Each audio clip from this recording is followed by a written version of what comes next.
Halo semua, perkenalkan nama saya Emia Sumanti Burting, NPM 753048. Di sini saya akan mengerjakan dari modul 10 paket tracer yaitu LAN Security Concept. Oke, langsung saja. Bagian modul objektif ini terdapat table di mana table berisikan topik detail dan topik objektif atau disebut dengan tujuan topik dan juga disebut dengan judul topik dan tujuan topik. Nah, langkah pertama di sini dapat kita lihat pada judul topiknya endpoint security atau keamanan titik akhir. Itu bertujuan untuk jelaskan cara menggunakan keamanan pada dan pada judul topik ini juga bertujuan untuk mengurangi serangan. Lalu selanjutnya itu akses kontrol atau disebut dengan control access. Di sini ada kontrol akses itu kontrol akses ini bertujuan untuk bagaimana di AAA atau disebut chain authorization dan apa 02.1x di mana pada akses kontrol ini digunakan untuk mengautentikasi pada titik akhir dan pada perangkat LAN.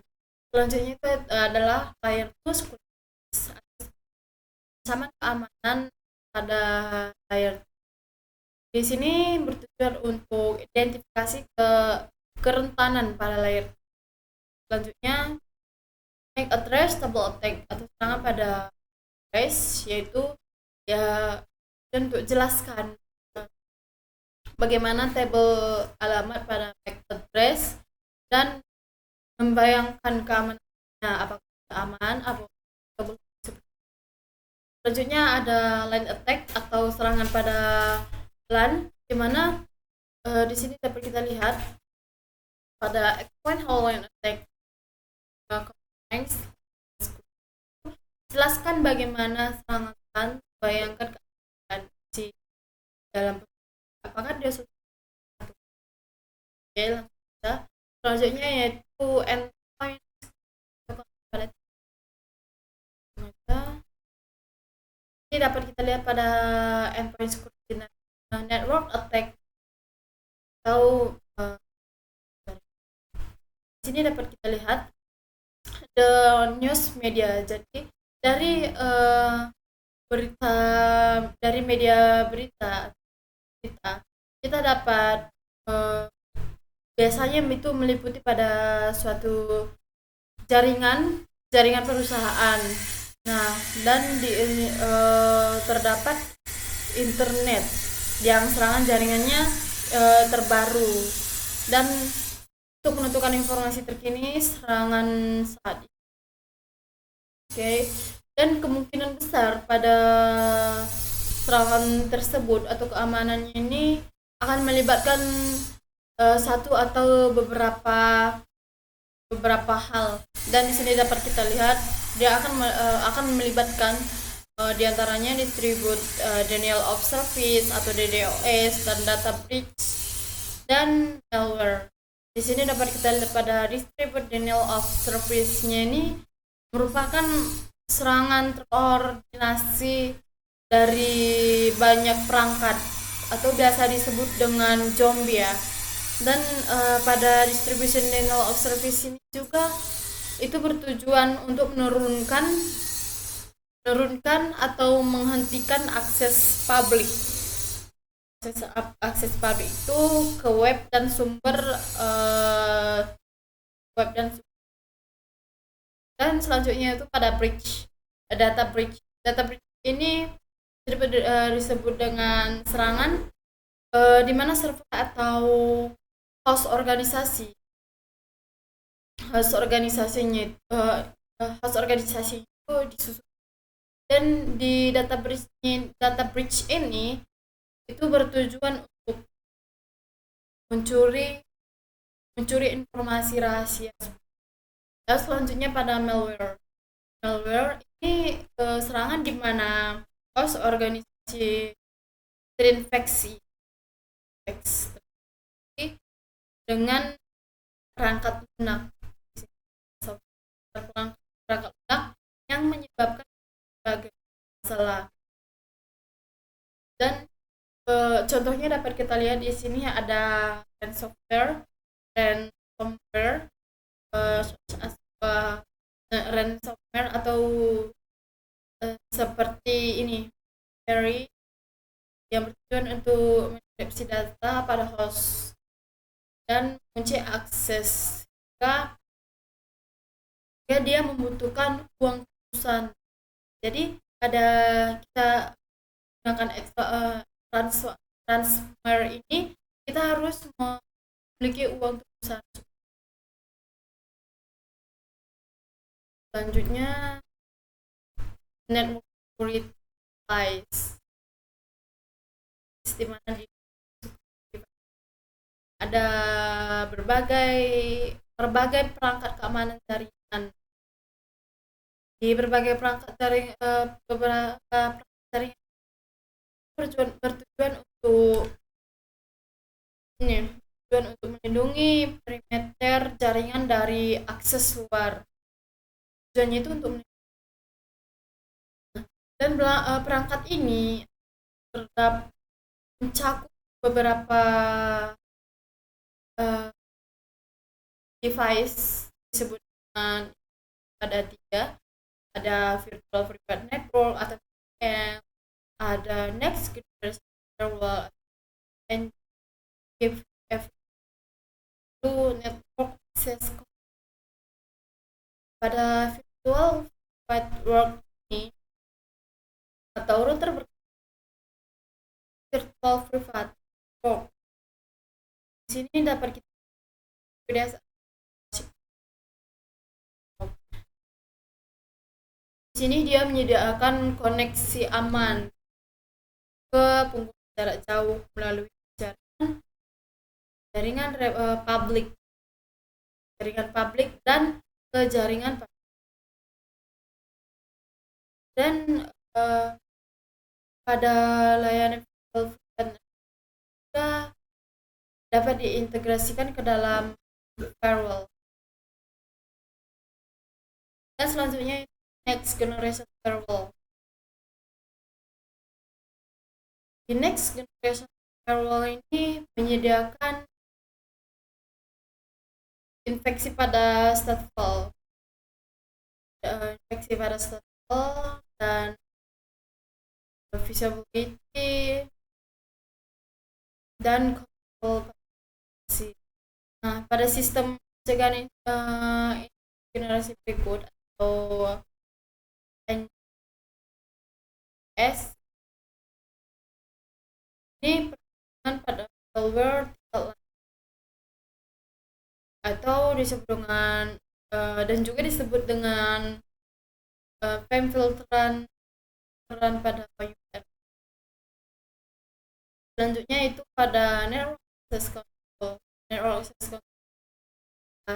Layanan autentikasi dan verification dan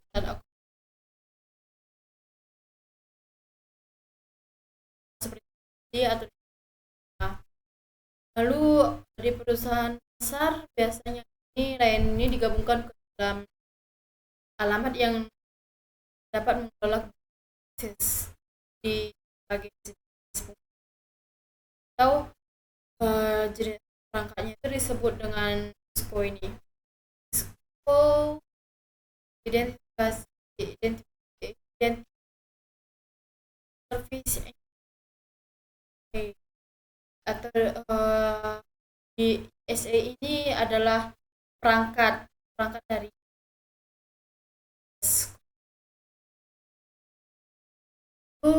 selanjutnya endpoint protection.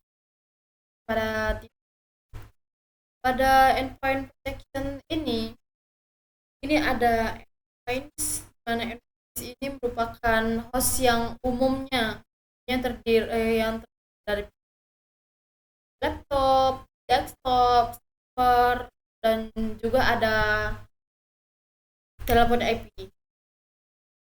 Dan semua perangkat ini dimiliki oleh device. Dan ada perangkat ini rentan terhadap serangan malware malware yang berasal dari email atau berasal dari web Google. Dan selanjutnya pada endpoint have. Di sini dapat kita lihat bahwa poin berikut ini berbasis host tradisional seperti antivirus atau malware dan host tradisional pada firewall berbasis host dan sistem dengan berbasis host atau IP. Dan selanjutnya itu endpoint, they are best protected by a combination of applications. Nah, di sini dapat kita lihat pada perlindungan berikut ini berkombinasi dengan aplikasi. So, pada perangkat lunak EMP, alamat alat keamanan email atau ASA dan keamanan pada web SA. Selanjutnya itu pada endpoint security application atau alat keamanan channel Cisco. Di sini ada the Cisco ASA. Device is designed to monitor simple mail transfer protocol atau SM. Nah, pada perangkat ini itu dirancang untuk memantau simple mail transfer protokol atau SMTP-nya. Nah, pada Cisco ASA ini itu diperbarui itu dengan waktu data dari Cisco. Lalu which detect and mendeteksi dan menggunakan ancaman dan solusi dengan mengutamakan sistem basis data, dan ini berbasis mendunia.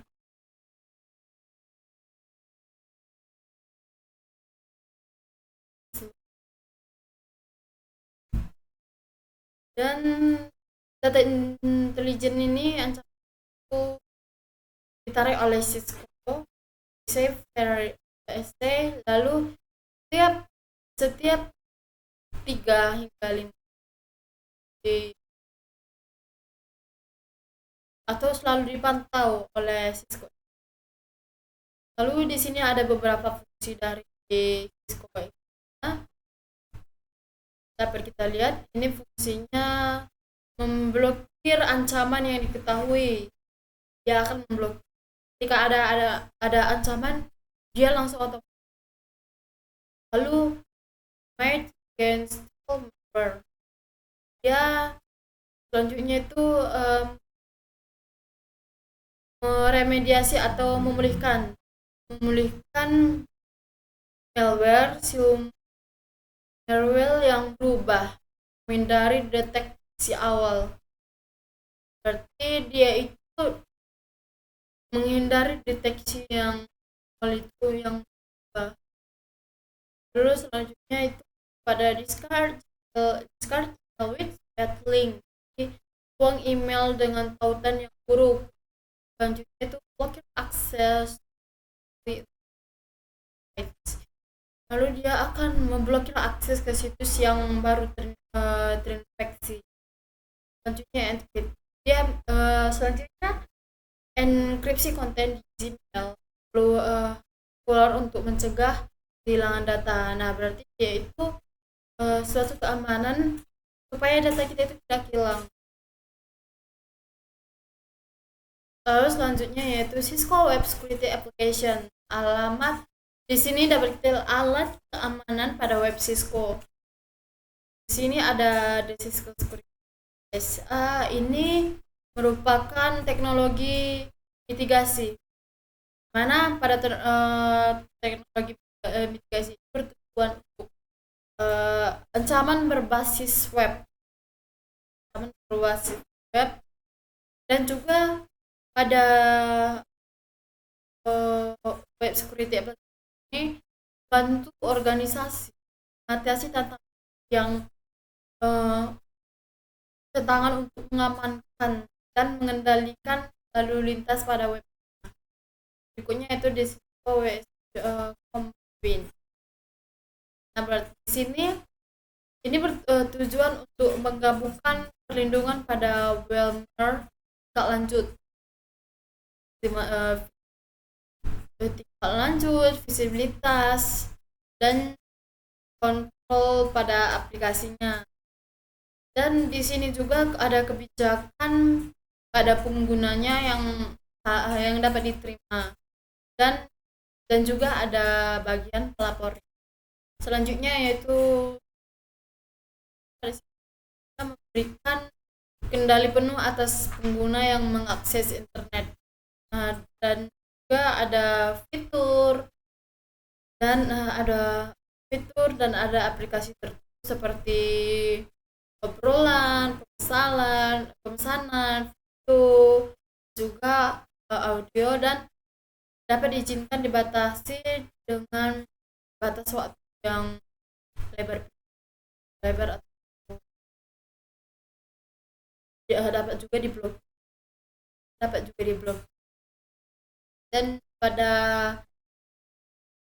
penjelasan ini itu harus menyesuaikan dengan kebutuhan pada organisasi. Dan selanjutnya itu WSA can completely of dan pada WSA berikut ini dapat melakukan daftar hitam pada URL-nya atau pemfilteran pada URL atau pemindaian malware scanning. Nah, dan pada kategori URL-nya pada pemfilteran aplikasi webnya ini, dan ada enkripsi, deskripsi lalu lintas pada traffic. Selanjutnya itu ada akses kontrol atau akses. Ada berikutnya pada authentication with local password. Nah, di sini banyak jenis yang terdapat pada perangkat jaringan dan metode malware berbagai. Nah, di sini ada metode autentikasi akses jarak jauh, konfigurasi kombinasi login dan kata sandi pada konsol jaringan jalur FTP dan port X. Di sini dapat kita lihat pada SSH-nya.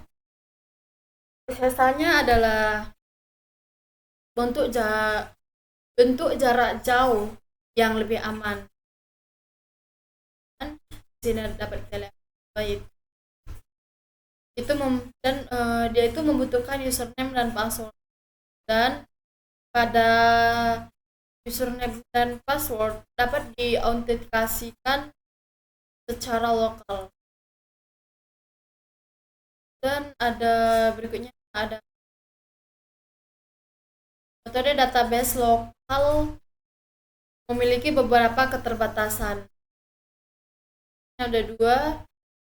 Akun pada pengguna harus dikonfigurasi secara lokal setiap perangkat yang tidak ada diskalakan,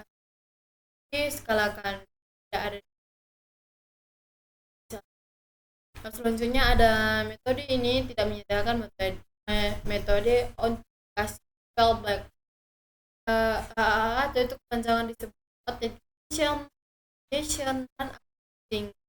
Nah, di sini pada komponen ini menyediakan kerangka kerja utama yang bertujuan untuk menyiapkan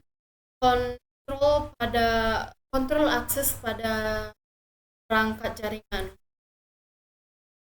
Sini dapat lihat pada uh, uh,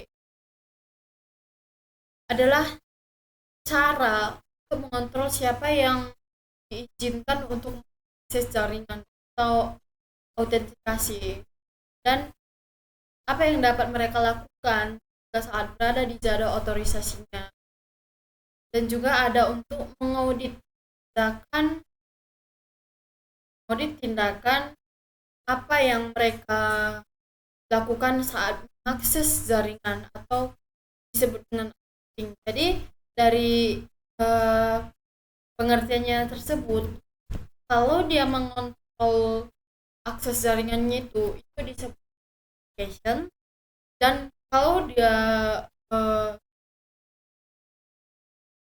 melihat apa yang mereka lakukan authorization, dan dia mengaudit apa yang kita akses, itu disebut dengan auditing. Lalu selanjutnya authentication atau autentikasi. Di sini dapat kita lihat local and server are metode. Nah, pada local dan berbasis server adalah dua metode yang umum untuk mengimplementasikan autentikasi. Di sini dapat kita lihat ada lokal pada atau authentication-nya itu ada 3, yaitu metode penyimpanan nama pengguna atau metode penyimpanan pada user dan password secara lokal di perangkat jaringan itu ada di sistem. Dan yang kedua yaitu pengguna mengidentifikasikan database lokal. Selanjutnya ada AAA, local ID jaringan kecil. Selanjutnya berikutnya pada server based di sini dapat kita lihat pada with the server based. Nah, dengan menggunakan basis server, router mengakses server pada pusat. Lalu ada server AA berbasis username, password, itu semua pengguna, itu semua digunakan oleh pengguna. Selanjutnya ada router uses it. Pada router ini menggunakan protokol remote atau authentication deal user atau terminal access control system. Dan di sini dapat kita bertujuan pada perintah ini bertujuan untuk berkomunikasi dengan AAA authentication tersebut. Selanjutnya yaitu ketika ada beberapa router dan switch, AAA itu lebih cepat. Dia itu lebih cepat ketika ada berapanya gitu. AAA ini lebih cepat. Nah, selanjutnya itu pada authorization. Nah, authorization ini dapat kita lihat is automatic, berarti dia itu otomatis, dan dia juga tidak menggunakan pengguna untuk melakukan langkah tambahan setelah autentikasi. Jadi dia itu bekerja secara otomatis. Dan selanjutnya pada authentication firm, berarti authorization itu juga dia mengatur apa yang dapat dan tidak dapat dilakukan oleh jaringan pada setelah diautentikasi. Dia juga dapat mengatur apakah dia bisa atau tidak bisanya. Dan selanjutnya authorization juga dapat menggunakan sebulan atribut yang menjelaskan akses pengguna ke jaringan. Atribut ini juga digunakan untuk server AAA untuk menentukan hak istimewa dan batasan bagi pengguna. Berarti dia melakukan pembatasan pada pengguna. Selanjutnya ada accounting ini mengumpulkan dan melaporkan data pengguna. Nah, di sini dapat kita lihat data ini dapat digunakan seperti audit atau penagihan. Data dikumpulkan mungkin lebih mencakup pada koneksi.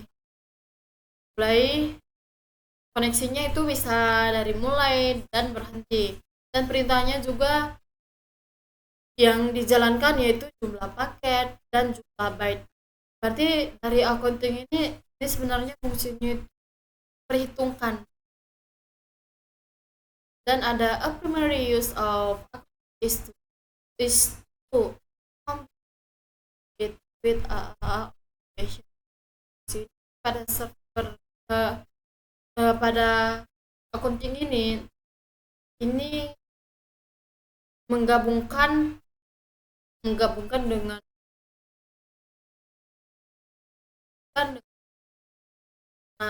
dapat server gives a digital. Sini server menyimpan file dan apa yang dilakukan yang di authentication dan pada perangkat ini yaitu menyimpan mendetail tentang apa yang dilakukan pengguna yang diautentikasi pada perangkat. Nah, seperti pada ini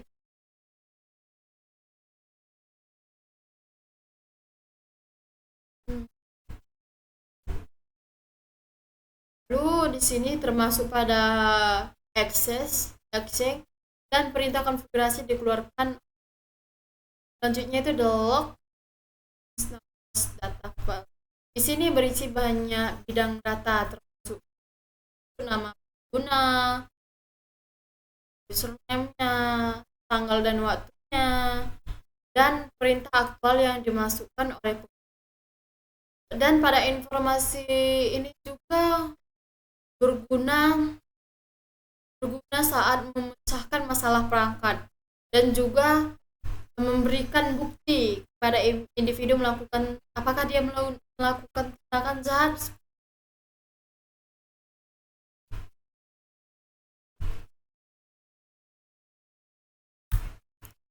Lalu selanjutnya pada access control 802.1. Di sini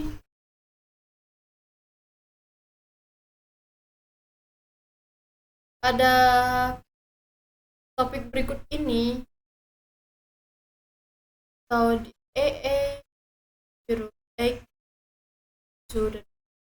ini merupakan protokol autentikasi, dan kontrol aksesnya itu berbasis port. Dan pada protokol ini juga membatasi workstation yang tidak sah untuk terhubung ke LAN melalui port switch dan juga itu dapat diakses publik. Dan pada server authentication ini setiap workstation-nya itu berhubungan ke port switch sebelum menyediakan layanan apa yang ditawarkan ke switch atau LAN. Dan pada perintah tersebut ada tiga perangkat di jaringan peranan yang memiliki peranan khusus. Ada tiga, yaitu client atau subclient, switch atau authenticator, dan authentication server. Nah, pada client ini adalah perangkat yang menjalankan perangkat lunak dari client yang sesuai dengan 8021 yang tersedia untuk perangkat kabel. Selanjutnya pada switch ini bertindak pada perantara antara client dan server, yaitu bertindak antara kedua-duanya nih. Antara server itu bertindak atau sebagai pekerja mereka dan meminta informasi pengidentifikasikan dari klien, yaitu juga meminta lalu memverifikasi info dengan server autentikasi. Juga langkah selanjutnya dia akan memverifikasikannya, lalu dia menyampaikan respons ke klien. Pada perangkat lain juga dia itu bertindak menjadi authenticator atau disebut dengan titik akses nirkabelnya. Lalu selanjutnya pada authentication server. Pada authentication server ini memvalidasikan identitas klien dan memberitahu bahwa saklar atau tidak titik akses kabel, bahwa klien yang tidak diizinkan. Dan pada authentication ini itu bertujuan untuk mengakses LAN yang beralih layanan. Dan pada gambarnya ini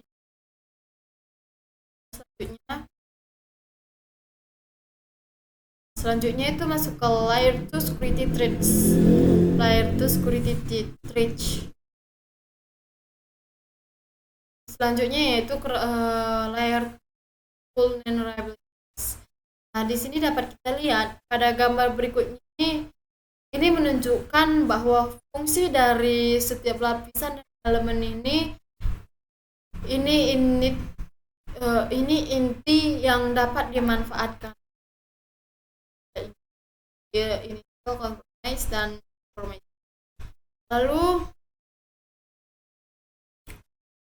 pada network administration-nya ini atau administration jaringnya ini secara rutin menerapkan solusi keamanan itu yang bertujuan untuk melindungi elemen dari di lapisan ketiga hingga ke lapisan ke-7. Layer 3 up to level 7. Nah, di sini juga mereka juga menggunakan perangkat VPN, firewall, dan SIPS. Dan dari perangkat ini juga itu bertujuan untuk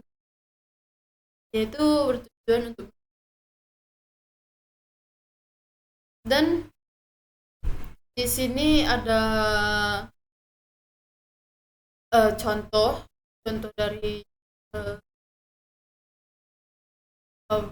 layer 2 conference. Contohnya yaitu ada jika aktor ancaman dengan akses jaringan internet layer maka semua keamanan yang terdapat pada lapisan di atas tidak akan berubah. Berarti di sini tidak ada layer layanannya tidak akan, dan ancamannya akan dapat menyebabkan kerusakan dan infrastruktur pada jaringan layer. Selanjutnya yaitu pada switch attack. atau ganti kategori serangan. Nah, pada slide berikut ini yaitu security is only. Keamanannya itu hanya sekuat tautan lemah dalam sistem. Dan pada layar dianggap sebagai tautan lemah.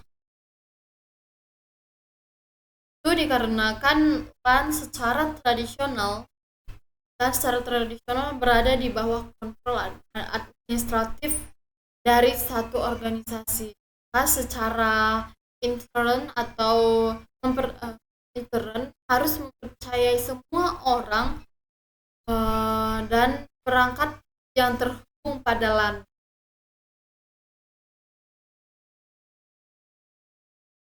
Sini dapat kita lihat pada tabelnya ada kategorinya. Di kategorinya ada MAC address double attack, itu termasuk serangan pada alamat MAC address. Lalu VLAN attack-nya itu termasuk serangan VLAN, spoofing dan VLAN double tagging. Ini juga termasuk serangan antar perangkat pada VLAN umum. Lalu selanjutnya DHCP attack. Pada DHCP attack ini termasuk DHCP dan serangan pada spoofing DHCP. Selanjutnya ARP attack. ARP attack spoofing. Berarti ini serangan yang keracunan. Selanjutnya address spoofing attack atau serangan spoofingnya itu termasuk pada MAC address dan serangan pada alamat IP-nya. Lalu STS attack-nya itu termasuk serangan manipulasi sending tree protocol. Berikutnya pada switch attack mitigation. Ini beralih pada teknik mitigasi serangan. Di layer tersebut ada suatu tabel yaitu solution dan description. Dapat kita lihat pada port security atau keamanan pelabuhannya. Deskripsinya itu mencegah berbagai jenis serangan, termasuk serangan pada alamat MAC address dan serangan pada DHCP. Dan DHCP-nya dapat kita lihat keterangannya yaitu mencegah gangguan pada DHCP dan serangan spoofing DHCP. Lalu ada dynamic ARPS infection IA. Ini mencegah ARPS IRP yang serangan keras. Dan selanjutnya IP short circuit. Ini mencegah MAC address dan alamat attack. Dan di sini ada strategi pada layer itu namanya yaitu dari yang pertama ada di sini. Selanjutnya ada strategi dari atau cara rekomendasi untuk switch attack.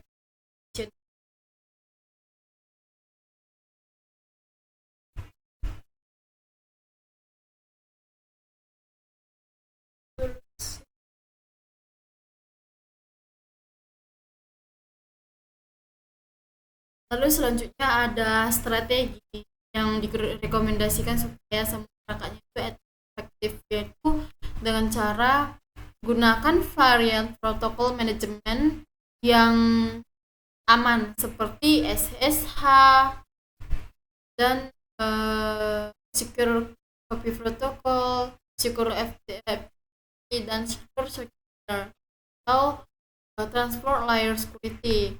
Dan yang kedua itu pertimbangkan untuk menggunakan jaringan manajemennya itu out of band untuk mengelola perangkat. Lalu gunakan VLAN manajemen khusus di mana hanya ada lalu lintas manajemen. Lalu selanjutnya gunakan CL untuk memfilter akses yang tidak diinginkan. Berarti dia itu harus menggunakan pemfilteran pada akses tersebut. Selanjutnya pada MAC address double attack. Nah, di sini ada switch operation review atau tinjauan operasi. Di sini pada switch operation review ini bertujuan untuk memutuskan membuat keputusan pada penerusan. Dan di sini juga ada sebuah layer 2 yang bertujuan untuk membuat tabel berdasarkan MAC address. Dan ini juga disebut dengan tabel alamat MAC address. Dan di sini dapat kita lihat pada tabel MAC address ini dalam memori itu dapat juga digunakan untuk ganti frame secara lebih efisien. Contohnya seperti atau dapat dengan cara show MAC address table dynamic. Oke. Selanjutnya yaitu MAC address table flooding. All MAC table. Jadi pada all MAC table, semua tabel MAC address itu memiliki ukuran tetap dan akibatnya sebuah saklar dapat kehabisan sumber daya untuk menyimpan alamat MAC address. Dan di alamat MAC address ini juga bertujuan untuk memanfaatkan batasan dengan membordir saklar dengan alamat MAC address sumber palsu hingga tabel alamat MAC address saklar itu penuh. Dan di sini when saat terjadi itu saklar memperlakukan frame sebagai unicast yang tidak dikenal dan yang tidak dikenal. Dan selanjutnya itu pada perintah tersebut juga memungkinkan aktor itu mungkin aktor ancaman untuk menangkap semua frame yang ini bertujuan untuk memungkinkan. Dan pada MAC address ini juga bertujuan untuk menangkap semua frame yang dikirim dari satu host ke host lain, VLAN lokal atau VLAN lokal. Di sini ada catatannya, di mana catatannya itu adalah lalu lintas atau traffic is flooded di dalam LAN atau VLAN lokal. Pelaku ancaman hanya dapat menangkap satu lintas di dalam LAN atau VLAN yang terhubung dengan pelaku ancaman. Berarti di sini dapat kita lihat hanya ada satu lintasnya VLAN-nya misalnya. Berikutnya ada MAC address table attack mitigation. Nah, di MAC address table mitigation ini itu ada serangan pada tabel MAC address.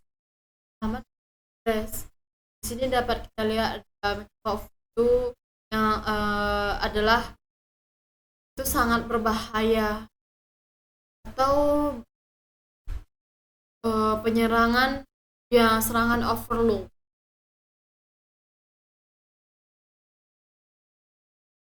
Dan di sini dapat kita lihat itu such as mahfuz. Di sini dapat dilihat alat seperti mahfuz ini dapat membanjiri saklar hingga 8.000 frame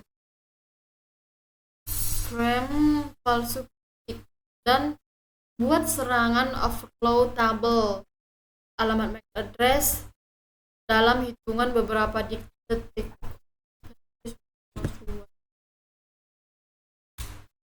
Dan tujuan pada MAC address double attack ini itu untuk mengurangi serangan overloadable alamat MAC address, atau administrator jaringan harus menerapkan keamanan port.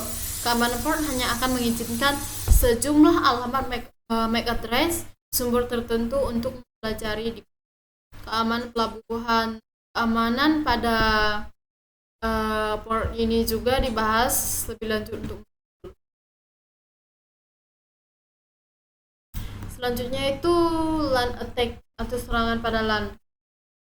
Di sini dapat kita lihat ada pada videonya, di sini ada mencakup beberapa hal terkait pada VLAN attack-nya. Ada VLAN hooping attack, ada VLAN double tagging attack, ada DHCP station attack, ada DHCP spoof attack. Ini ada repeated melompat VLAN melompat dan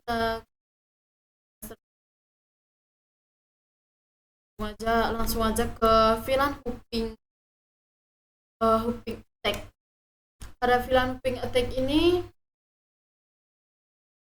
memungkinkan lalu lintas dari satu VLAN untuk dilihat oleh VLAN lain tanpa bantuan dari router. Jadi dia itu hanya satu lalu lintas.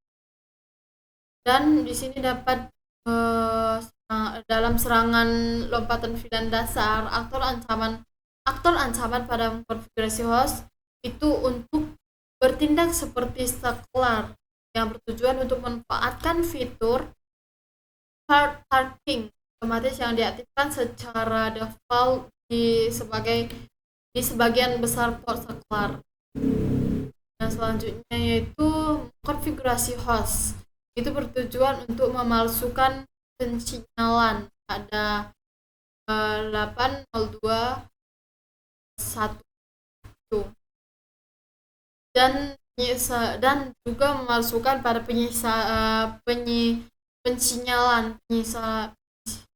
pensinyalan dynamic tracking protocol atau DTP, dan berpemilik Cisco keterang dengan saklar penghubung.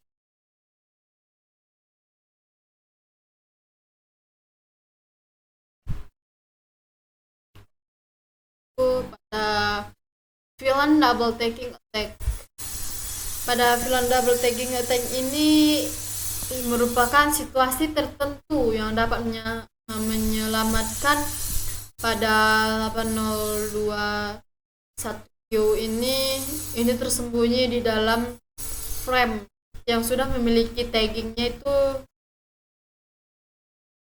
802. Pada tag ini itu memungkinkan frame untuk pergi ke VLAN yang tidak ditentukan oleh tag pada tag pada 802.1. Dan di sini ada contoh pada VLAN double tagging attack tersebut. Pada tag pertamanya itu pelaku atau disebut dengan ada ancaman yang mengirimkan frame pada 8.1. Dan pada step keduanya itu ada frame yang tiba di switch pertama dan terlihat pada tag 802.1Q ini ada 4 byte pertama.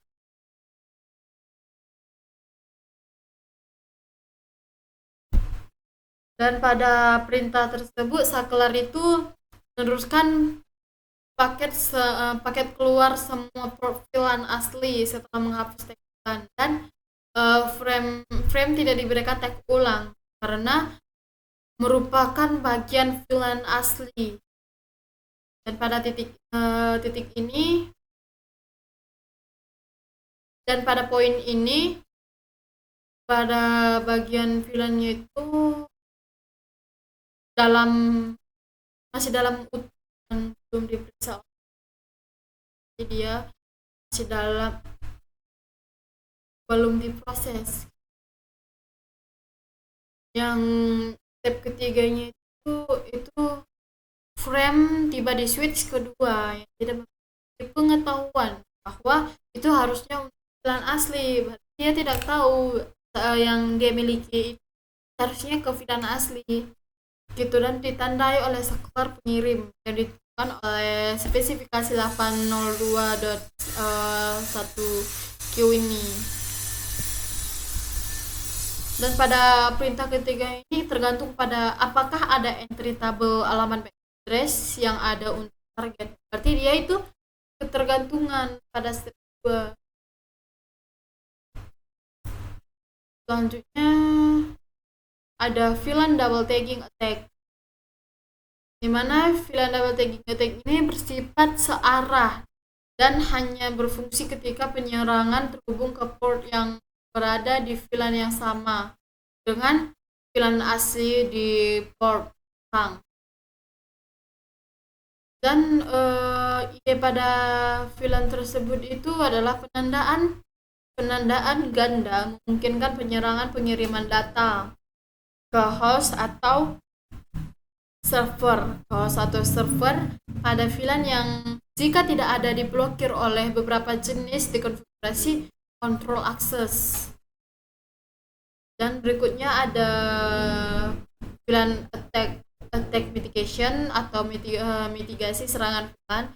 Di sini dapat kita lihat pada serangan VLAN hook dan VLAN double tagging ini dapat dicegah dengan menerapkan pedoman keamanan terang. Seperti berikut ada 3, ada tracking on all access port. Di sini nonaktifkan tracking di semua port akses, lalu nonaktifkan tracking otomatis pada tautan terang sehingga terang harus diaktifkan secara manual. Lalu berikutnya pastikan VLAN asli hanya untuk lingkang. Lalu pada DHCP message atau pesan DHCP, di sini dapat kita lihat pada pesan DHCP ini memberikan informasi konfigurasi IP termasuk pada alamat IP, subnet mask, gateway default, server DNS, dan lainnya pada client.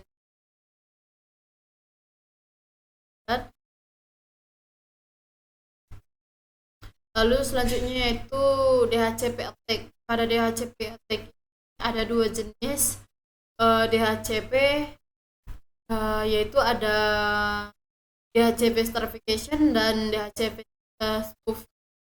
Dan kedua attack ini dikurangi dengan menerapkan pengintaian pada DHCP. Di sini dapat kita lihat ada dua jenis serangan pada DHCP, yaitu DHCP starvation attack dan DHCP spoof attack. Pada DHCP starvation attack ini tujuannya itu adalah untuk membuat DOS supaya menghubungkan ke client. Dan serangan pada DHCP pada DHCP starvation ini juga itu membutuhkan alat serangan seperti Globber. Karena Globber itu memiliki kemampuan untuk melihat seluruh cakupan alamat IP yang dapat disewa dan mencoba untuk menyewa semuanya. Dan secara khusus pada Globber ini membuat pesan penentuan DHCP dengan alamat MAC address palsu. Dan selanjutnya pada DHCP spoofing attack. pada DHCP spoofing attack ini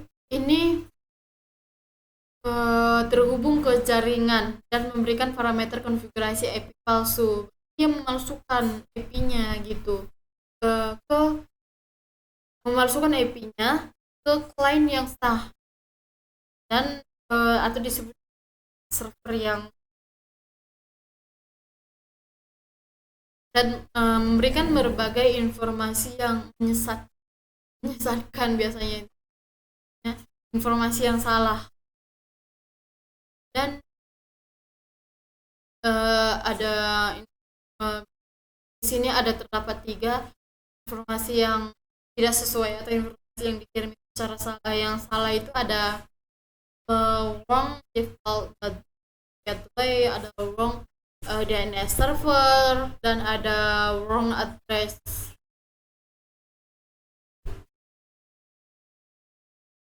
Wrong default gateway-nya itu ada gateway default yang salah, ada server DNS yang salah, dan ada alamat IP yang salah.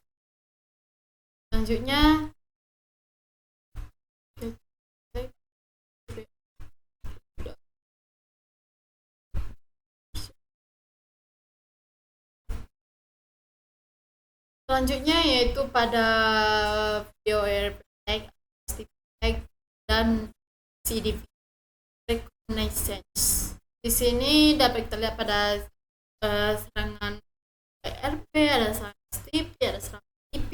Di sini mencakup beberapa hal, yaitu ada RP spoofing attack, ada RP phishing attack, ada STP attack, ada CDP. Langsung aja kita masuk ke ARP attack ini. Di sini pada ARP attack ini bertujuan untuk menentukan alamat MAC address host dengan alamat IP tujuan, dan semua host di subnet menerima dan memproses permintaan ARP. Jadi dia itu dari host broadcast-nya itu dia menerima semua subjek dari host dan memprosesnya dan langsung memproses. Dan alamat ini cocok untuk permintaan pengiriman balasan. Lalu a client can send and widget reply clarification. Nah, selanjutnya itu klien dapat mengirim balasan yang tidak dimiliki, yang tidak diminta, yang disebut dengan RP. Host ini host line sampai menyimpan alamat MAC address dan alamat nanti double RP mereka. Terus selanjutnya an attack can send a gratification RP messages, RP message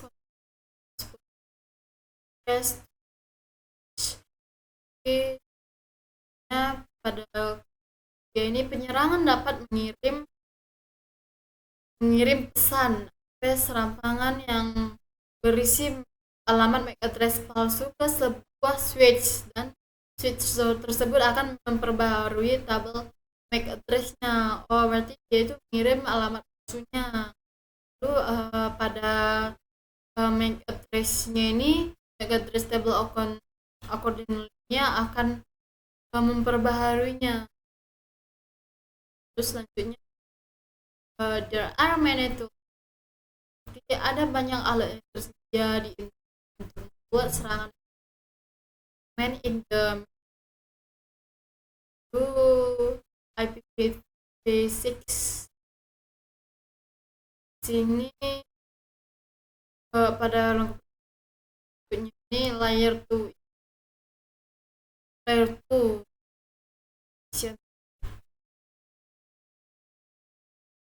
di sini IPv6 ini menyertakan strategi untuk mengurangi spoofing or assessment dan yang mirip dengan cara IPv6, mencegah balasan RP palsu dan mencegah jika ada balasan yang palsu.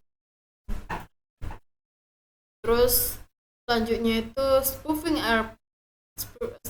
RP dan RP dikurangi menerapkan infeksi AMS atau DAI di hukum pada yang lalu address protect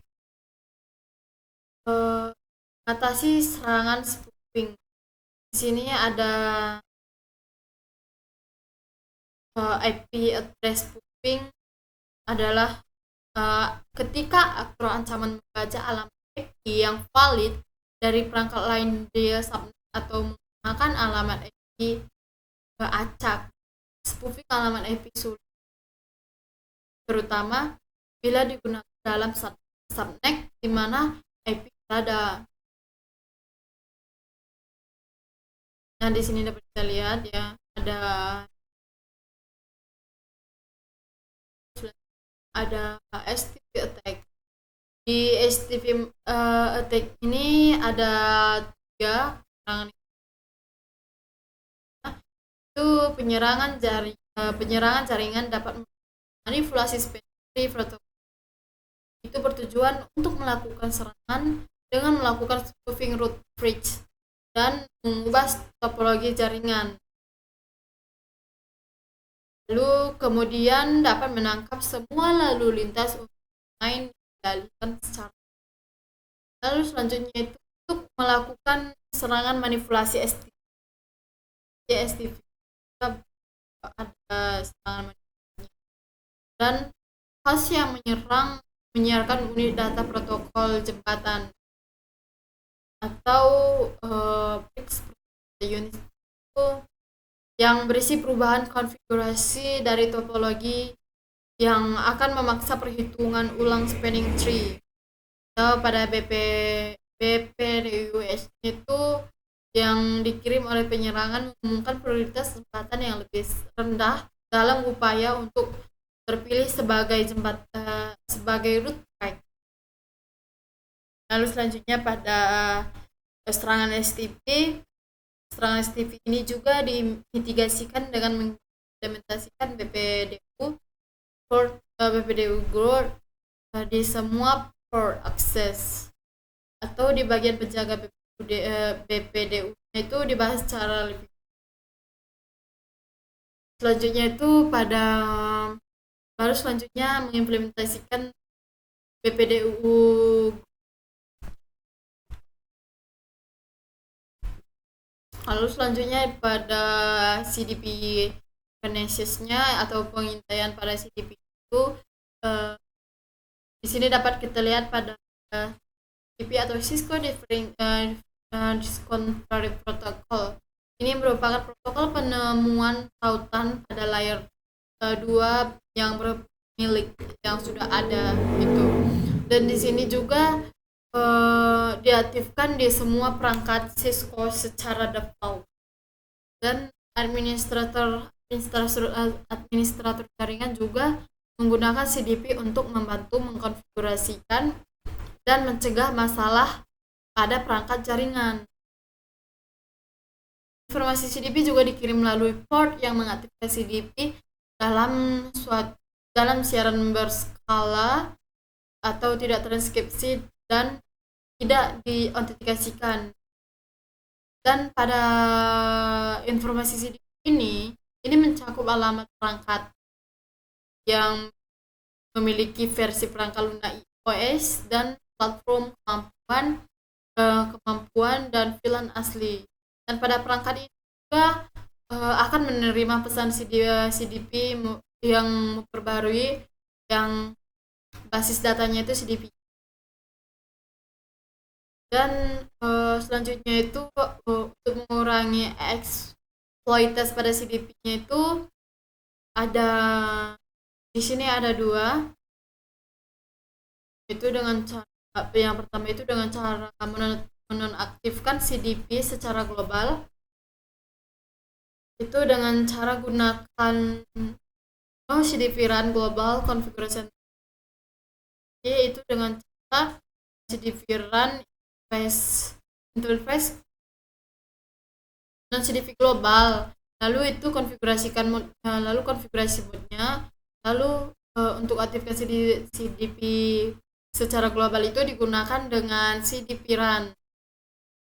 Lalu selanjutnya dengan menonaktifkan CDP pada port, itu ada perintahnya, ada no CDP enable, dan lalu untuk mengaktifkan CDP-nya juga itu digunakan perintah CDP enable. Baiklah, sekian dari hasil presentasi saya mengenai modul 10, yaitu security concept. Dan jika ada saya maaf, saya akhiri. Sekian.